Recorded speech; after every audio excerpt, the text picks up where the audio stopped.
द्वैपायनो विरक्तान्तराविभा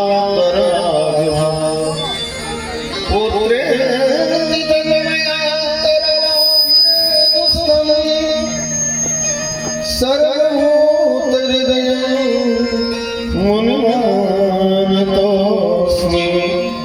सर्वभूतहृदयं मुनिमानतोऽस्मि।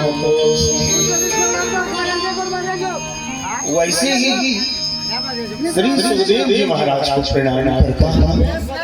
सूत जी महाराज ने श्री सुखदेव जी भगवान के चरणों में प्रणाम किया और प्रणाम की कहते हैं शंकरादि ऋषिगण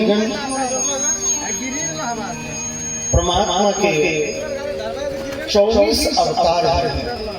ऐसे अपने लोगों ने आज तक जाना है कि भगवान के 10 अवतार हैं, लेकिन परमात्मा के 24 अवतार हैं। और भागवत में तुम सर्वप्रथम 24 अवतार की कथा सुन लो। परमात्मा के 24 धर्म की हानि बाढ़ असुर अभिमानी। जब जब धर्म की हानि होती है, धर्म की ग्लानि होती है, परमात्मा का अवतार होता है। तो परमात्मा 24 बार इस धराधाम पर अवतार ले चुके हैं और प्रत्येक अवतार का परमात्मा का कोई न कोई उद्देश्य है और उसी 24 अवतार की कथा श्रीमद् भागवत जी में है। बोला महाराज प्रथम अवतार भगवान की प्रथम अवतार की कथा को सुनाते हैं। प्रभु ने सर्व से पहले कौमार सर्ग में सनत सनंदन सनातन और सनत कुमार परमात्मा का 4 अवतार प्रथम हुआ। सनत सनंदन सनातन और सनत कुमार इन 4 ब्राह्मणों के रूप में भगवान ने प्रथम अवतार धारण किया है। सृष्टि में प्रथम अवतार भगवान के परमात्मा के ब्राह्मणों का है। दूसरी अवतार द्वितीयम तो भवान्यस्य रसातलगताम महिनी उद्दृश्यम उदाहरणम यज्ञेशः सौकरम शिवको। दूसरी बार दूसरा अवतार भगवान के रसातल में गई हुई पृथ्वी को निकालने के लिए, जो रसातल में पृथ्वी चली गई थी उनको निकालने के लिए भगवान सूकर का रूप धारण करते हुए वराह धारण करते पृथ्वी के उद्धार के लिए। जिस समय पृथ्वी रसातल में चली गई तो भगवान वराह अवतार धारण करके उनको उठाते हैं। तीसरा अवतार भगवान का देवर्षि नारद के रूप में हुआ। तृतीयम ऋषि सर्वम तो देवर्षि तम वेद्यसः। देवर्षि नारद जी के रूप में उन्होंने तीसरा अवतार धारण किया, जिसे शाश्वत तंत्र का और जिसे नारद पांचरात्र भी कहते हैं। ध्यान दीजिए, जो आज अपने लोग कीर्तन करते हैं, मन कोई आदमी मर गया तो वहां पर कीर्तन उठते जिसको नारदी कहते हैं। ये नारदी उसी समय से आरंभ हुआ जिसे नारद पंचरात्र कहते हैं। भगवान का तीसरा अवतार नारद का हुआ। पहला अवतार ब्राह्मण का हुआ, सनत सनंदन सनातन सनत कुमार के रूप में। दूसरा अवतार भगवान ने पृथ्वी के उद्धार के लिए वराह का धारण किया और तीसरा अवतार परमात्मा का देवर्षि नारद का हुआ है। चतुर्थ अवतार नर और नारायण के रूप में परमात्मा ने धारण किया है। इस अवतार में भगवान नर और नारायण का रूप धारण करके ऋषि और मुनि का रूप धारण किया। ये भी परमात्मा का एक अवतार है। इस अवतार में ऋषि मुनि बनकर मन और इंद्रिय का संयम करके बड़ी कठिन तपस्या की और संसार के लोगों को बताया कि ये जो मेरा चौथा अवतार है, जो साधु संत तुम देखते हो ये किसकी नकल करते हैं, परमात्मा का ही स्वरूप है। ऋषि मुनि परमात्मा का ही स्वरूप है, तो उसमें नर और नारायण के रूप में उन्होंने अवतार धारण किया। पंचम अवतार भगवान की कपिल देव के भगवान के रूप में हुआ। कपिल भगवान के रूप में अवतार लेकर के माता देवहूति को उन्होंने सांख्य शास्त्र का उपदेश दिया। संसार में पहली मां है जो अपने पुत्र को गुरु बनाई है, और पुत्र गुरु है और मां शिष्या है। और पुत्र ने भगवान कपिल ने अपनी मां देवहूति को अष्टांग योग की दीक्षा दी, शिक्षा दी, सांख्य शास्त्र का प्रवचन किया और देवहूति का उद्धार हुआ,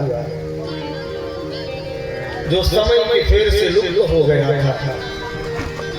अनुसुईया के वर मांगने पर छठे अवतार में भगवान अत्रि के रूप में, अत्रि के संतान बनकर के दत्तात्रेय के रूप में भगवान आते हैं। छठा अवतार उनका दत्तात्रेय जी का होता है।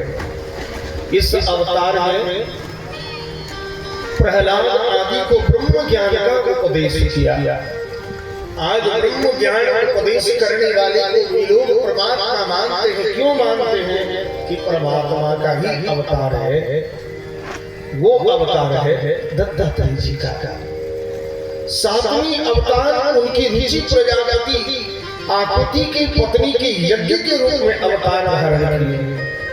जो यज्ञ आज हम लोग करते हैं, जगह जगह यज्ञशाला बनाकर जो यज्ञ करते हैं, ये भगवान नारायण का सातवां अवतार है यज्ञ का। इसलिए हम लोग यज्ञशाला की परिक्रमा भी करते हैं। यज्ञ मंडप में 33 कोटि देवी देवताओं का आवाहन होता है। यज्ञशाला की परिक्रमा कर लेने मात्र से भगवान को वैकुंठ परिक्रमा का फल मिलता है। इसीलिए सातवें अवतार भगवान ने यज्ञ का धारण किया। स्वयं मन्वंतर में राजा नाभी की पत्नी मेरु देवी के गर्भ से भगवान ऋषभदेव के रूप में आठवां अवतार धारण किया। और इस रूप में उन्होंने परमहंस के मार्ग को बताया। जो आप कभी कभी देखते हैं कि लोग हंस लिखते हैं और कोई परमहंस लिखते हैं। ये परमहंस शब्द जो है, ये परमहंसों का जो मार्ग है और परमहंसों का क्या कर्तव्य है, इसकी व्याख्या विशेष रूप से भगवान नारायण ने आठवां अवतार ऋषभदेव का अवतार धारण करके सृष्टि में परमहंस की क्या व्याख्या किया। परमहंस का मार्ग वह मार्ग जो सभी आश्रमियों के लिए वंदनीय दिखाया है। इसलिए अपने क्षेत्र में एक ऋषि उत्पन्न हुए, संत श्री महर्षि में ही परमहंस जी में ही बाबा परमहंस जी हैं, उनको उपाधि है और उसमें सभी लोग भाग भी ले रहे हैं। वही बोले कि परमहंस का जो मार्ग है वह सभी आश्रमियों के लिए वंदनीय है। ऋषियों की प्रार्थना से भगवान ने 9वां अवतार धारण किया राजा पृथु के रूप में, और राजा पृथु के रूप में अवतीर्ण हुए।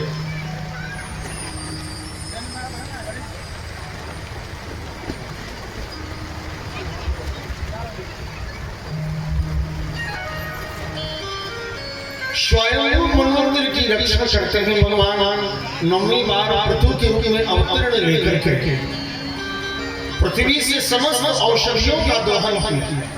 पृथ्वी को दोहन, पृथ्वी का नाम इसलिए पड़ा कि महाराज पृथु ने इसका दोहन किया था। दोहन मतलब दोहा था, मंथन किया था। तो राजा पृथु के द्वारा इसका मंथन किया गया, तभी से इसका नाम पृथ्वी पड़ा। बोलो प्रेम से राधे राधे। सुनने वाले लोग पूछेंगे कि ओम प्रकाश जी की कथा सुने हो तो पृथ्वी इसका नाम क्या पड़ा? पूछो तो बताओगे, खाली चौड़े का भाव बताएगा, धाने का कुछ तो सुख लिया। पृथ्वी ये पीछे से इसमें टेंट वाले कहाँ पीछे से त्रिपाल नहीं लगाए हो, खाली सारा सिस्टम में पानी जाएगा, कार्यक्रम बंद हो गया। पीछे से पानी का जो छींटा आ रहा है ना, सब पर जैक में चला जाएगा, मशीन जल जाएगा हमारा। पीछे से